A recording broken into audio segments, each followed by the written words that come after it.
안녕하세요. 만나서 반갑습니다. 역사가 김영준입니다. 한중의 근대사 삼국지 제19부 미국 태평양 대전략을 수립하다 라는 주제를 가지고 오늘 여러분과 함께 할까 합니다. 1843년 아편전쟁 이후에 영국이 청제국과 난징 조약을 체결했다는 소식을 듣고서 이제 서구 열강들이 하나둘 달라들기 시작해요. 야, 이제 중국의 문이 열렸다. 우리도 가가지고 한번 좀 판 좀 벌여보자. 자, 그러면서 이제 서구 열강들이 하나둘 청제국의 문을 두들기기 시작하는데, 그래서 1844년에 미국과 프랑스가 청제국과 황푸 조약을 체결을 하는데 성공을 합니다. 의외로 좀 이 조약이 쉽게 체결이 됐는데 그 이유가 뭐였냐면은 당시 청제국 입장에서는 영국을 굉장히 이제 경계하고 있었죠. 그래서 가만히 보니까 이 또 미국하고 프랑스가 영국하고 사이가 안 좋다는 거를 간파를 한 것 같아요. 그래서 청제국이 나름의 이의제의 목적으로 미국과 프랑스를 이용해서 혹시 영국을 견제할 수 있지 않을까. 그래서 이 미국과 프랑스하고 황푸 조약을 통해서 수교를 하게 되었다는 겁니다. 아무튼 황푸 조약을 체결한 후에 개항장에는 미국 영사관이 개설이 되고 또 해적 퇴치를 빌미로 미국 동인도 함대가 주둔을 하게 되었다는 겁니다. 이때 광동에 와 있던 미국 동인도 함대의 제독 가이징거가 네덜란드 상인들로부터 수상한 소문을 듣게 됩니다. 어떤 소문이었냐? 일본에 표류했던 사람들이 전부 나가사키에 이제 억류해 있다. 뭐 그런 이제 소문을 듣게 된 거예요. 당시 이제 일본에서는 이국선 타격령을 처리한 다음에 표류한 사람들을 전부 나가사키로 이제 데리고 와가지고 여기서 이제 송환을 하려고 했었던 거거든요. 자, 그래서 이 소문을 듣고서 가이신거 제독은 근린 중령에게 군함 프레블호를 이끌고 일본 나가사키로 건너가가지고 억류된 미국인들을 구해오도록 명령을 내리게 됩니다. 이러한 연유로 1849년 4월 16일에 미국 군함 프레블호가 일본 나가사키에 방문을 하게 됩니다. 자, 근린 중령은 일본 측에 억류된 미국인들을 풀어달라고 요구를 했고, 어차피 일본에서는 이 사람들을 송환할 목적으로 데리고 온 거였기 때문에 이 요구를 순순히 들어주게 되었다는 거죠. 하지만 억류 기간 동안에 많은 미국인들이 아무래도 기후가 맞지 않다 보니까 풍토병 같은 것으로 이제 세상을 떴거나 혹은 불안하잖아요. 자기들은 지금 언제 집에 갈 수 있을지, 얘들이 우리를 살려주기는 할지. 그래서 이것 때문에 비관해서 자살을 했거나 혹은 탈출 소동을 벌이다가 죽는 등 이런 불상사가 좀 다소 있었다라는 거예요. 그래서 결국 고국으로 돌아가게 됐던 미국인은 대략 한 15명 정도였는데, 여기에 추가로 그간 일본에 머물면서 영어를 가르치던 로널드 맥도날드 역시 프레블호에 탑승을 하게 되면서 고국으로 돌아가게 되었다라고 하죠. 자, 그리고 당시 이제 근린 중령이 맥도날드를 데려갔던 이유 중 하나가 뭐였냐면은, 물론 뭐 본인은 여기 남고 싶었을 수도 있어요. 고국으로 돌아가 달라고 이제 권유를 하게 됐는데, 그 이유 중 하나가 뭐냐면은 맥도날드야말로 일본에 대해서 굉장히 정통한 일본통이 될 수밖에 없었다라는 겁니다. 자, 미국에 돌아온 글렌 중령은 즉각 대일본 정책에 대한 보고서를 작성을 하게 되죠. 글렌 중령의 보고서가 대략적으로 이렇다라고 보시면 되는데, 핵심 내용이 크게 두 가지예요. 일단 첫째, 경제적인 측면인데, 우선 일본 근해 수역은요, 한류와 난류가 이제 서로 만나는 조경 수역이 좀 펼쳐지는 지역이에요. 우리나라 동해도 좀 그렇긴 하죠. 자, 그래서 이 조경 수역이 펼쳐지고 여기에 새우하고 오징어가 정말 다량으로 서식을 한다는 겁니다. 물론 새우잡이, 오징어잡이 하려고 일본으로 가자 그런 건 아니었고, 이것 때문에 여기에 꼬여드는 게 있었어요. 그게 뭐였냐면은 바로 고래들이었죠. 고래들이 새우와 오징어를 먹이로 하고 있으면서 이쪽으로 많이 몰려들게 되다 보니까, 그래서 제가 전에도 말씀드렸다시피 이때 유행했던 게 바로 포경산업이잖아요. 이른바 대포경의 시대였고, 그리고 이때까지만 하더라도 포경선의 거의 뭐 절반 이상을 차지하는 게 다 어느 나라 포경선이었냐면은 그것도 미국 포경선들이었어요. 근데 문제는 일본에 표류돼가지고 나가사키에 억류되어 있는 미국인들의 사례를 볼 수 있다시피, 일본 근해까지 포경을 나갔다가 거센 풍랑을 만나가지고 일본에 표류하는 경우가 왕왕 있다라는 거예요.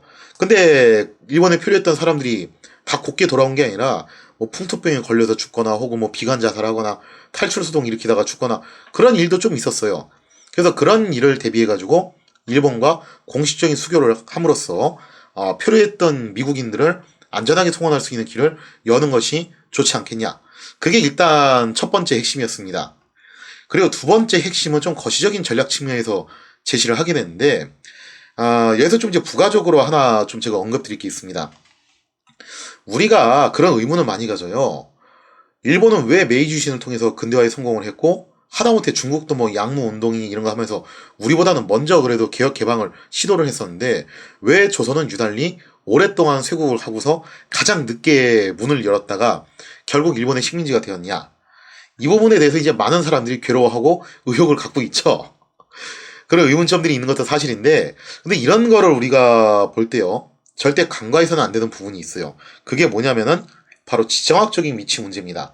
이게 현대인들, 21세기를 사는 현대인들이라서 그런지 기후 문제, 지정학적인 문제 이런 것들을 너무 좀 간과하는 경향이 있어요. 21세기는 과학의 힘으로 거의 어느 정도 극복을 하죠. 그래서 그거 왜 못하냐라고 생각하기 쉬운데, 옛날에 안 그랬어요. 그런 문제가 되게 중요했다는 거예요. 그런 지정학적인 문제를 항상 이해를 하셔야 되는데, 우리나라의 지정학적인 위치가요, 정말 안 좋습니다. 가만 보면요, 우리나라 지정학적 위치가 중국하고 일본 사이에 껴 있어요. 완전 그 사이에 쏙 들어가지고 껴있는 구조인데, 이게 뭘 의미하는 거냐면은 중국이 일본으로 진출할 때 반드시 한반도를 밟고 가야 되고, 일본이 중국으로 진출할 때는 반드시 한반도를 밟고 가야 돼요. 그래서 이 한반도에 들어서는 국가는 중국한테 치이고 일본한테 치이고 그럴 운명에 놓여 있어요. 근데 세계사 쪽으로 봤을 때 서양 국가나 뭐 혹은 외부의 다른 지역에 있는 나라들이 동양으로 접근을 해왔다. 그러면 루트는 둘 중 하나죠, 그죠? 뭐 북극해로 오지 않는 이상 루트는 둘 중 하나예요. 일단 첫 번째 루트, 인도양을 거쳐가지고 올 경우. 이럴 경우엔 중국에 먼저 오게 돼요. 그 다음에 두 번째 루트가 태평양이죠. 태평양을 경유해서 올 경우. 이때는 또 일본에 먼저 와요. 그러니까 한반도가 그 사이에 쏙 들어가 있어가지고 서양인들한테 관심을 못 받았어요. 그래서 한반도에는 서양인들이 그렇게 많이 오지도 않았고 적극적으로 접근하려고 시도를 안 했다라는 거죠. 그래서 오해하시면 안 되는 게 한중일 3국이 다 쇄국 정책을 했습니다. 뭐 중국하고 일본이라고 해가지고 처음부터 쌍수 들고서 나라 문 열어가지고 개혁개방의 길을 갔던 게 아니라 3국이 다 쇄국을 했는데, 어쨌든 간에 중국하고 일본은 인도양과 태평양이 접해 있다 보니까 서양을 만날 기회가 더 많았고 또 서양이 적극적으로 대시를 해왔다는 거죠. 그에 비해서 조선은 그 사이에 쏙 들어가 있는 지형에 껴있다 보니까 일단 서양에 관심을 못 가졌어요. 그것도 굉장히 커요. 자, 아무튼 그래서 이제 글렌 중령이 이걸 지적을 하게 되는데, 이제 청제국의 문호가 개방이 되면서 앞으로 중국 대륙은 서구 열강들의 중요한 시장이 될 거라는 거죠. 적나라하게 말하면 놀이터가 될 예정이죠. 하지만 미국이 청제국으로 접근하기 위해서는 중요한 문제가 하나 있었습니다. 그때 당시 일반적으로 가는 루트가 뭐였냐면은 바로 대서양과 인도양을 지나가지고 가는 건데, 그 중에서 인도양 같은 경우는 미국 최대의 적수이자 당대 최강국이었던 영국이 이미 꽉 잡고 있는 지역이었다라는 거예요. 따라서 미국이 중국으로 진출하기 위해서는 진짜 아니 꼽게도 그 영국의 눈치를 보면서 인도양을 지나가지 않을 수가 없는 정말 불편한 상황이 발생을 하게 된다는 겁니다. 그런데 미국이 만약에 서부에 위치한 태평양으로 진출하게 된다. 그럴 경우에는 일본을 거쳐서 바로 중국 대륙에 진출하는 것이 가능했다라는 거예요. 물론 이것은요, 최근 미국이 서부 개척 시대를 거치고 또 멕시코와의 전쟁을 통해서 서부 지대를 획득했기 때문에 가능한 전략이었어요. 만약 미국이 태평양을 거쳐서 중국 대륙에 접근을 하게 된다면 필연적으로 일본을 교두보로 삼아야 했다는 거죠. 그래서 여기서 중요한 게 뭐냐면은 근대사를 이야기를 할 때 각자 좀 불편한 감정들이 있어요. 한중의 삼국이. 중국 같은 경우는 중국의 근대사를 얘기할 때 영국 얘기를 안 할 수가 없고, 우리나라는 일본 얘기를 안 할 수가 없죠. 그리고 일본은 미국 얘기를 안 할 수가 없어요. 그러니까 일본의 근대사에 있어서 정말 중요한 역할을 했던 나라가 바로 미국이라는 거예요. 자, 그래서 글린 중령은 이런 거시적인 전략을 위해서라도 반드시 미국이 일본과 수교를 해야 된다라고 주장을 했다라는 겁니다. 글린 중령은 이런 취지의 내용을 토대로 일본 개항을 위한 함대 파견을 건의하게 됩니다. 하지만 당시 미국의 제12대 대통령 제커리 테일러는 글렌 중령의 보고서에 큰 흥미를 느끼지 못했다는 거죠.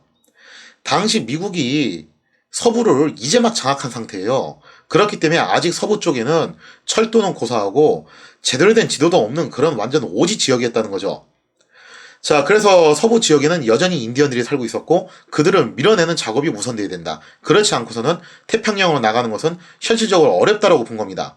그래서 인디언들을 밀어내고 철도를 깔고 도시를 건설하고 항구들을 갖다가 건설하고 그래야지만이 태평양으로 나갈 수 있는데 이게 현실적으로 가능한 얘기냐 이거예요. 따라서 제커리 테일러 대통령은요. 아직 서부 개척이 완료되지 않은 상황에서 태평양을 건너서 일본을 교두보로 삼는다. 그렇게 해서 중국으로 진출하자. 이거는 너무 비현실적이지 않냐. 라고 이제 생각을 했고요. 그 다음에 더 큰 걱정거리가 하나 있었는데 바로 이 시점쯤 해가지고 남부 지역하고 그 유명한 이야기죠. 그죠? 노예제도 문제로 인해서 갈등이 극에 달하고 있었다는 겁니다. 그래도 이미 지금 내부적으로 분란이 심각한 상황인데 이러한 불안 요소를 안고서 일본으로 진출하는 것은 좀 무리가 아니었겠냐라고 하면서 제커리 테일러 대통령은 오히려 뭐라고 주장을 하냐면은 이른바 수신제가 치국 평천하죠. 그죠? 먼저 수신제가 붙어야 되는 거 아니냐. 일단 남부부터 제압을 한 다음에 뭐 태평양을 나가든 그건 그 다음번에 논의될 것이다라고 판단을 하게 됩니다. 자, 그래서 좀 시간이 흘러가지고 1850년 7월 9일이 됩니다. 글렌 중령의 보고서를 받고 사실상 이를 외면한 제커리 테일러 대통령. 근데 공교롭게도 이때 세상을 떠나게 돼요. 보고서 받은 지 그렇게 오래되지 않은 시점이었거든요. 그런데 미국 대통령들한테는요, 재밌게도 한 가지 징크스가 있습니다. 그 징크스가 뭐냐면요, 이른바 이제 태풍새의 저주라는 건데, 인디언 추장이었던 태풍새가 인디언들이 미국인들한테 학살을 당하는 것을 보고서 걸었다는 저주예요. 뭐 이것도 그냥 거의 야사 수준의 카더라 통신인데, 그 내용이 뭐냐면은 20년마다 영년해에 당선되는 미국 대통령이 반드시 임기 중에 죽는다. 그게 이제 태풍새의 저주의 내용이었다는 거죠. 그리고 이게 좀 희한하게 잘 맞았어요. 그래가지고 이게 일종의 징크스였는데, 근데 재밌게도 제커리 테일러 대통령은 태쿰새의 저주에 해당하지 않는데도 불구하고 임기주의 세상을 떠난 유일한 대통령이 되었다는 거죠. 이 제커리 테일러 대통령이 사망한 원인은요, 일단 공식적인 사인은 그거였어요. 우유와 체리를 과식해가지고 발생한 위장염으로 인한 급사였다는 거죠. 간장게장과 생강을 드시고서 돌아가신 그분이 떠오르는데, 아무튼 간에 제커리 테일러 대통령의 사인은 그거였는데, 하여튼 우리나라 경정도 뭐 음식 때문에 이렇게 급사하신 거잖아요. 그래서 당시 제커리 테일러 대통령과 관련해서도 이거 너무 갑작스러운 급사라고 해가지고 독살 소리 꽤 많이 나돌았다라고 하죠. 아무튼 그 뒤에 일을 이어가지고 미국의 제13대 대통령이 된 사람은 밀러드 필머 대통령이었습니다. 그리고 이 밀러드 필머 대통령은 선임자인 제커리 테일러 대통령과 다르게 일본으로의 진출에 매우 관심이 많았고 적극적으로 이걸 해야 된다라고 생각했던 인물이었다는 거죠.